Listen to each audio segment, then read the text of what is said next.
Free fall क्या होता है? जब किसी ऑब्जेक्ट को हम एक सर्टेन हाइट से छोड़ दें, वो वाला टिश्यू ना जिससे आप हाथ साफ करते थे, ये वो वाला टिश्यू जो आपका दिमाग साफ कर देगा। मैटर्स के पार्टिकल्स क्या है उसके बारे में भी पढ़ना है।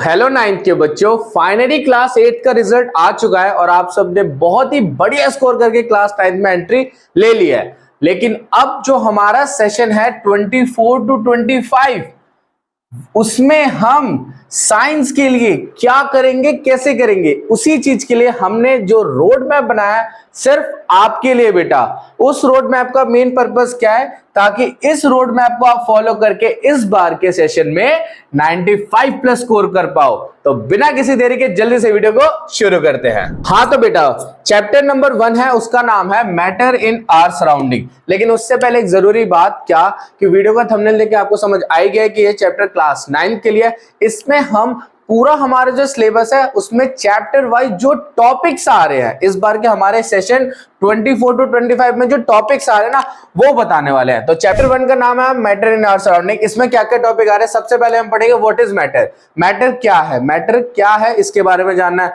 फिर मैटर का नेचर क्या है ये आएगा। फिर मैटर्स के पार्टिकल्स क्या है उसके बारे में भी पढ़ना है।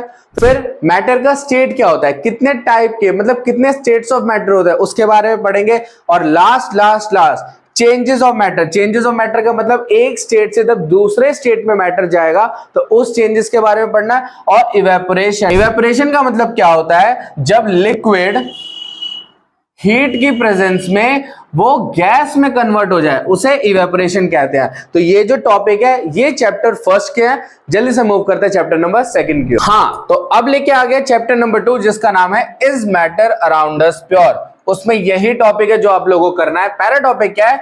मिक्सचर। मतलब मिक्सचर क्या है और उसके कितने टाइप्स होते हैं। तो मिक्सचर एंड देयर टाइप, ये फर्स्ट टॉपिक आप लोगों को करना है। फिर सॉल्यूशन क्या है उसके बारे में जानना है। फिर सॉल्यूशन की प्रॉपर्टीज, ये भी टॉपिक करते जाना है। मतलब सॉल्यूशन क्या है, सॉल्यूशन की प्रॉपर्टीज।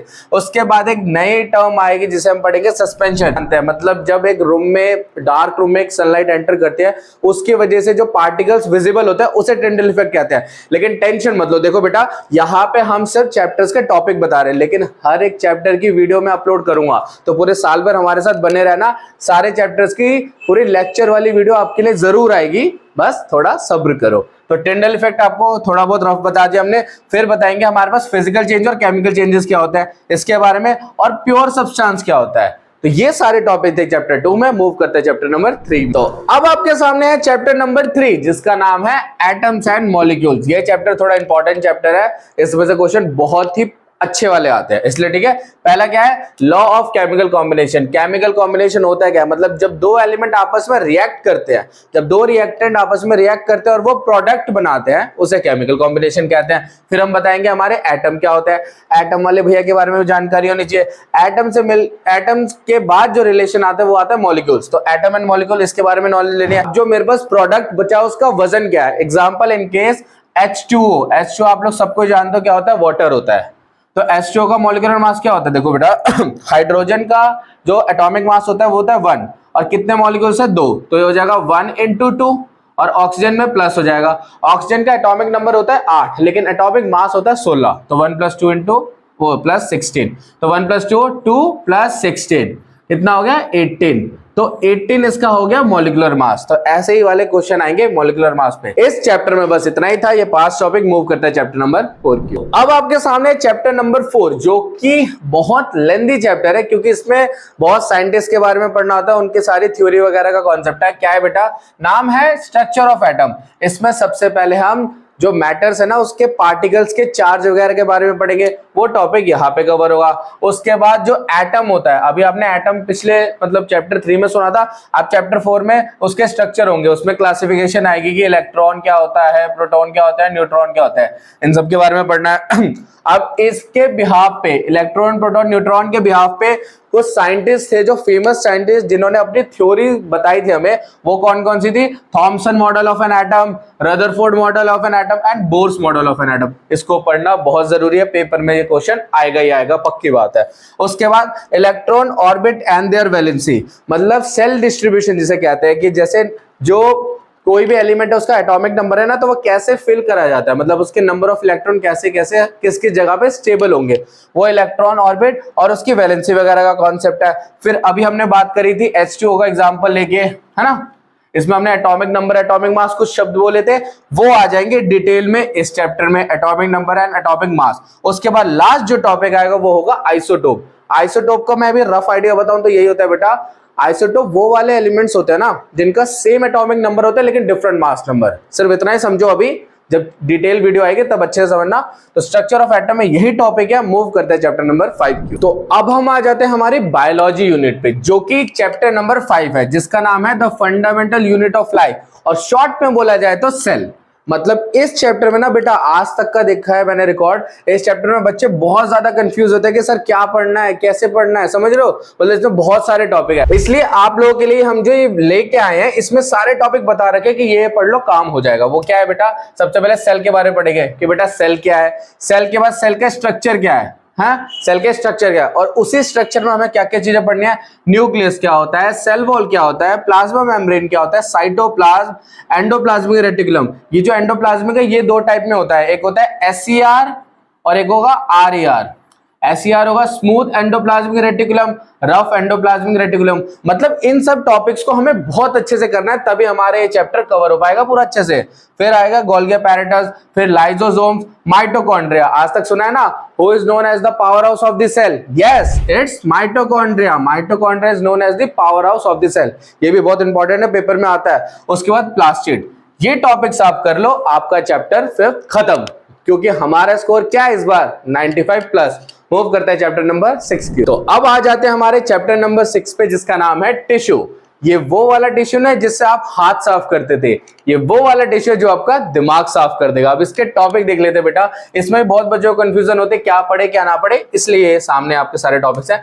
जो टिश्यू है वो दो टाइप में क्लासिफाई हो रखा है, एक है प्लांट टिश्यू और एक है एनिमल टिश्यू। प्लांट टिश्यू में उसके भी फर्दर दो पार्ट्स है, एक होगा मेरिस्टेमेटिक टिश्यू, क्या बोलेंगे, मेरिस्टेमेटिक टिश्यू, एंड होगा परमानेंट टिश्यू और उसके टाइप्स। तो प्लांट टिश्यू दो टाइप में कैटेगराइज हुआ, मेरिस्टेमेटिक और परमानेंट टिश्यू, और परमानेंट टिश्यू के टाइप, ठीक है। फिर प्लांट के बाद दूसरा टिश्यू आ जाएगा एनिमल टिश्यू। एनिमल टिश्यू में हमें चार चीजें पढ़ने, एक होगा एपिथेलियल टिश्यू, क्या, एपिथेलियल टिश्यू, एक होगा कनेक्टिव टिश्यू, एक होगा मस्कुलर टिश्यू और एक होगा नर्वस टिश्यू। एनिमल टिश्यू में ये सारी चीजें पढ़ेंगे, एपिथेलियल, कनेक्टिव, मस्कुलर और नर्वस टिश्यू। उसके बाद जो चैप्टर का सबसे बड़ा जो और सबसे मोस्ट इंपॉर्टेंट टॉपिक है वो होगा न्यूरॉन। न्यूरॉन का डायग्राम समझ लो 100 में से 100% पेपर में आता है, तो इसको मोस्ट इंपॉर्टेंट कैटेगरी में लेके चलना इस चैप्टर के भी आप पे। तो चैप्टर 6 में बस इतना ही था। मूव करते हैं चैप्टर नंबर 7। तो अब आपके लिए लेके आ गया चैप्टर नंबर 7, जो कि है फिजिक्स वाली यूनिट का। उसका चैप्टर का नाम है मोशन। इसमें हमें ये सारे टॉपिक्स को पढ़ना है। इसमें क्या है, सबसे पहले व्हाट इज मोशन, मोशन क्या है, फिर बात करेंगे कि मोशन जब एक स्ट्रेट लाइन पे हो, एक स्ट्रेट पाथ पे हो, तब मोशन का क्या बिहेवियर होगा। उसके बाद दो टाइप के मोशन पढ़ेंगे, एक यूनिफॉर्म मोशन, एक नॉन यूनिफॉर्म मोशन, इसको पढ़ना है। फिर स्पीड और वेलोसिटी के बारे में पढ़ेंगे और इसका डिफरेंस आता है, ये पेपर में आता ही आता है, मतलब क्वेश्चन आता है difference between speed and velocity. इस वाले बात के बाद बेटा graphical representation and equation of motion, मतलब ग्राफ के बिहाफ पे जो तीन हमारे इक्वेशन ऑफ मोशन है, जैसे है v square minus u square equal to 2s, ऐसी और दो इक्वेशन और है, टोटल 3 इक्वेशन है, उसका ग्राफिकल रिप्रेजेंटेशन देखेंगे और इन इक्वेशंस को प्रूव करना सीखेंगे, सबसे बड़ी बात। और लास्ट है UCM, जो कि बहुत इंपॉर्टेंट है, उसका नाम है यूनिफॉर्म सर्कुलर मोशन। तो मोशन चैप्टर में सिर्फ इतने टॉपिक्स को आपको करना है ताकि आपका फिजिक्स वाली यूनिट का मोशन चैप्टर खत्म हो जाएगा। मूव करते हैं चैप्टर नंबर। तो अब आपके सामने चैप्टर नंबर 8। हमने पहले मोशन तो पढ़ लिया, अब यहाँ पे मोशन का दबाव, मतलब मोशन किस फोर्स को फील करेगा और साथ ही साथ उसके कुछ लॉज है। क्या है, चैप्टर का नाम है force and law of motion. इसमें सबसे पहला जो टॉपिक पढ़ेंगे वो पढ़ेंगे हम बेटा बैलेंस्ड एंड अनबैलेंस्ड फोर्स। इसका टॉपिक बहुत इंपॉर्टेंट है, आता है पेपर में। सेकंड पढ़ेंगे इनर्शिया और मास के बीच में डिफरेंस क्या होता है और इनर्शिया और मास होता क्या है। और उसके बाद हम सबके प्यारे कौन से भैया, न्यूटन भैया, इनके जो 3 लॉज है। जैसे कोई भी बड़ी क्लास में होता है तो आपसे बोल देता है ना कि अगर अच्छा तुम्हें इतनी फिजिक्स आती है तो चलो बताओ न्यूटन के लॉज बताओ, तो वही न्यूटन के जो लॉज थे, first law, second law, third law, वो तीनों पढ़ेंगे। ओवरऑल छोटा छोटा बताऊं तो फर्स्ट लॉ ये कहता है कि कोई भी बॉडी रेस्ट पे रहती है जब तक मतलब कोई भी बॉडी रेस्ट पे है तो विदाउट एनी एक्सटर्नल फोर्स वो मूवमेंट नहीं दिखाएगी। सेकंड जो लॉ है वो कहता है force is equal to mass into acceleration, and जो थर्ड लॉ है वो क्या कहता है every action has equal and opposite reaction. मैंने मतलब रफ आइडिया बताया, अच्छे से तो हम वीडियोस में पढ़ेंगे जब हमारी लेक्चर वाली वीडियो आएगी। तो चैप्टर नंबर 8 में यही टॉपिक था। मूव करते हैं चैप्टर नंबर 9 की ओर। तो अब आपके सामने है चैप्टर नंबर 9, और ये चैप्टर मैं बिना देखे भी बता सकता हूं ये चैप्टर बहुत इंपॉर्टेंट है, क्योंकि इसका नाम है ग्रेविटेशन। ग्रेविटेशन क्लास 9 का सबसे इंपॉर्टेंट टॉपिक है, और ये ग्रेविटेशन जो वर्ड है ना, ये 9th में क्या हमारी लाइफ में भी बहुत इंपॉर्टेंट है, क्योंकि आप सबको पता है कि अर्थ मूव कर रही है, अर्थ रोटेशन रिवॉल्यूशन सब कुछ करता है, लेकिन फिर भी हम सब अपनी जगह पे क्यों स्टेबल है? Due to this force. इसलिए ये बहुत इंपॉर्टेंट है। क्या क्या पढ़ना है इसमें बेटा? What is gravitation? ग्रेविटेशन है क्या? यूनिवर्सल लॉ ऑफ ग्रेविटेशन, मतलब यूनिवर्स, पूरे यूनिवर्स फैक्टर में ग्रेविटेशन कैसे रोल प्ले करता है। फ्री फॉल क्या होता है? जब किसी ऑब्जेक्ट को हम एक सर्टेन हाइट से छोड़ दें तो वो उस समय जो फिनोमेना आएगा उसे फ्री फॉल कहेंगे। वैल्यू ऑफ स्मॉल जी ये आएगा। मोशन अंडर ग्रेविटेशन, ग्रेविटेशन के अंडर में मोशन कैसे बिहेव करता है।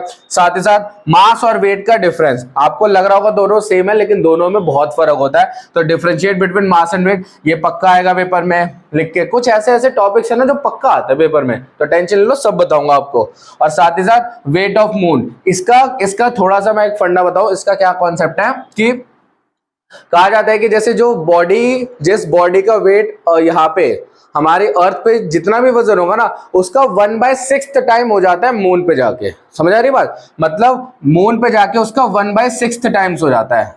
बाकी डीप में हम वीडियोस में पढ़ेंगे।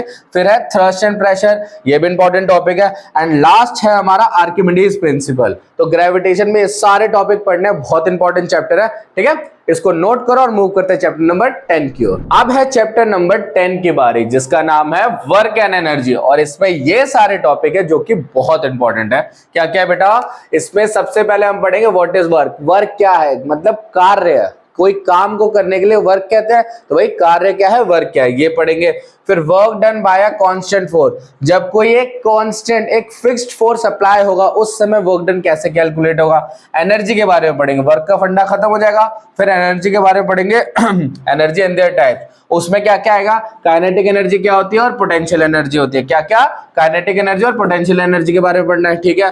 फिर एनर्जी जब एक स्टेट से, मतलब एक मोड से दूसरे मोड में जाए तो उसे कहेंगे कन्वर्जन। मतलब एक टाइप की एनर्जी जब कन्वर्ट होकर दूसरी टाइप की एनर्जी बन जाएगी तो उसमें वो किस टॉपिक में आता है? वो आता है कन्वर्जन ऑफ एनर्जी, ठीक है। उसके बाद आएगा रेट ऑफ डूइंग वर्क। तो work and energy chapter number 10 है, ये हमारी फिजिक्स का यूनिट है, और हम इन सब चैप्टर्स को करके इस बार के सेशन 24 to 25 में 95+ स्कोर कर देंगे। टेंशन मत लो, सौरभ भैया संभाल लेंगे। जल्दी से नोट करो, मूव करते हैं चैप्टर नंबर 11 की ओर। तो अब आपके सामने चैप्टर नंबर 11 है, जो कि है साउंड। ये भी फिजिक्स की यूनिट का है। इसमें क्या क्या पढ़ना है बेटा? ये सारे टॉपिक्स आ रहे हैं। साउंड में सबसे पहले पढ़ेंगे कि साउंड होता क्या है और साउंड कैसे प्रोड्यूस होता है, मतलब साउंड एंड देयर प्रोडक्शन, ध्वनि जो है वो बनती कैसे है, उसके ऊपर बात करेंगे। फिर प्रोपोगेशन ऑफ साउंड, मतलब साउंड एक पॉइंट से दूसरे पॉइंट तक कैसे जाता है। जैसे मैं अभी बोल रहा हूं तो मेरी जो आवाज है वो मेरे मुंह से लेके आपके कानों तक जा रही है, तो वही प्रोपोगेशन वो मीडियम क्या है, जैसे वो होगा एयर, सॉलिड, लिक्विड, ऐसे आएंगे, इसको करेंगे प्रोपोगेशन ऑफ साउंड में। फिर थर्ड आएगा sound wave and characteristics, sound की वेव्स क्या होती है और उसके कैरेक्टरिस्टिक्स क्या, बिहेवियर क्या रहता है, साउंड की वेव्स कैसे बिहेवियर करते हैं, वो इस वाले कॉन्सेप्ट में आ जाएगा। फिर साउंड की स्पीड क्या होती है, आपको पता होगा ना, स्पीड ऑफ साउंड, वो कॉन्सेप्ट आएगा। फिर रिफ्लेक्शन ऑफ साउंड, इसमें दो आ जाएंगे, एक इको आएगा और एक रिवर्बरेशन आएगा, ये दोनों टॉपिक है रिफ्लेक्शन ऑफ साउंड में। उसके बाद रेंज ऑफ हियरिंग, मतलब सुनने की क्या क्या रेंज होती है। हर, जैसा आपने सुना है ना कि जो बैट होता है, जो बैट, वो बैट बॉल वाला बैट नहीं, वो चमगादड़ वाला बैट, उस बैट की जो हियरिंग कैपेसिटी होती है वो अलग होती है, हम ह्यूमंस की अलग होती है, वो सारा कॉन्सेप्ट इसमें आ जाएगा। फिर लास्ट आएगा अल्ट्रासाउंड। तो साउंड चैप्टर में ये सारे टॉपिक है। मूव करते हैं हमारे लास्ट चैप्टर में, जो कि है चैप्टर नंबर 12। सो अब है चैप्टर नंबर 12, जो कि इस वीडियो का सबसे लास्ट चैप्टर है, और वो है बायो का चैप्टर। क्या है बेटा? Improvement in food resources. इसमें हम जो क्लास 8 का चैप्टर था ना, सिमिलर है, क्रॉप प्रोडक्शन एंड मैनेजमेंट था ना, अब 9th में ऐसे बढ़ा चढ़ा के नाम लिखा है, सारे कॉन्सेप्ट वही है। सबसे पहले पढ़ेंगे क्रॉप प्रोडक्शन कैसे होती है, फिर क्रॉप यील्ड क्या होता है, क्रॉप वेराइटी, उसके बाद पढ़ेंगे मैन्योर एंड फर्टिलाइजर। पता है ना, ये ऑर्गेनिक ऑर्गेनिक और इनऑर्गेनिक फंडा, है ना, वो मैन्योर एंड फर्टिलाइजर। उसके बाद इरिगेशन सिस्टम क्या होता है और क्रॉपिंग पैटर्न क्या होता है, ये वाला कॉन्सेप्ट है। फिर हमारा हार्वेस्टिंग है और स्टोरेज है, ये वाला कॉन्सेप्ट है। एंड लास्ट टॉपिक है एनिमल हस्बेंड्री। तो चैप्टर नंबर 12 में यही टॉपिक है। इसके बाद आपका पूरा होल सिलेबस होता है कंप्लीट। सिलेबस आपको पता चल चुका है। अब हमारी तैयारी क्या है, हमारी तैयारी होगी बहुत ही जोरों शोरों से, क्योंकि इस बार 24 to 25 के सेशन में हमें साइंस में स्कोर करना है 95 प्लस। और आपका अब होमवर्क क्या है, इस वीडियो को अपने 5 दोस्तों के साथ जरूर शेयर करना ताकि उन्हें भी सिलेबस पता चले और वो भी आपकी तरह ही इस बार साइंस पे बहुत अच्छा स्कोर कर पाए। आई होप आपको वीडियो बहुत अच्छी लगी होगी, इसलिए वीडियो को प्यारा सा लाइक कर देना, चैनल को सब्सक्राइब कर देना और कमेंट सेक्शन में बता देना जल्दी से फर्स्ट चैप्टर की वीडियो कितनी जल्दी डालूं मैं। तब तक के लिए अपना ध्यान रखो। Tata bye bye, thank you so much.